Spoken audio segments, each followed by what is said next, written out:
இந்த டிஸ்க்ளைமர் இந்த வீடியோவில் கேட்கப்பட்ட கேள்விகள் விழிப்புணர்வுக்காக மட்டும்தான், தவறான கண்ணோட்டத்துடன் பார்க்க வேண்டாம். GK super star. GK super star நண்பர்களுக்கு வணக்கம். இந்த பகுதியில் ஒரு பெண் உங்களிடம் பாலியல் ரீதியாக ஈர்க்கப்படுகிறாள் என்பதற்கான 15 அறிகுறிகள் காண்போம். நீங்கள் பார்க்கவில்லை என்று அவள் நினைக்கும் போது அவள் உங்களை முறைத்துப் பார்ப்பாள். உங்களை கவர்ச்சியாக காணும் ஒரு பெண் மீண்டும் மீண்டும் உங்களை பார்த்துக் கொண்டே இருப்பாள். அவள் அடிக்கடி ஆடைகளை நீங்கள் பார்க்க அணிவாள். நீங்கள் பேசும்போது அவள் உங்கள் மீது சாய்ந்து கொள்வாள்.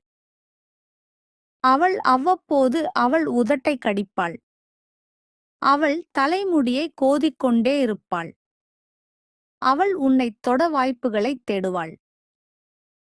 அவள் தன் குரலை குறைத்து மென்மையாக்குவார்கள். அவள் எப்போதும் உன்னைச் சுற்றி மகிழ்ச்சியாகவும் உற்சாகமாகவும் இருப்பாள். அவள் உங்களிடம் கூடுதல் அக்கறை காட்டுகிறாள். அவள் உங்கள் நகைச்சுவைகளை பார்த்துச் சிரிப்பாள். நீங்கள் அழகாக இருப்பதாக நினைக்கும் பெண்கள் நகைச்சுவையாக இல்லாவிட்டாலும் அவள் உங்களை அடிக்கடி பாராட்டுவார். உங்கள் வார இறுதித் திட்டங்களைப் பற்றி உங்களிடம் விவாதிப்பார். அவள் உன்னுடன் பேசுவதற்கு தனிமையை விரும்புவாள். அவ உடனே உங்களுக்கு பதில் மெசேஜ் அனுப்புறாள்.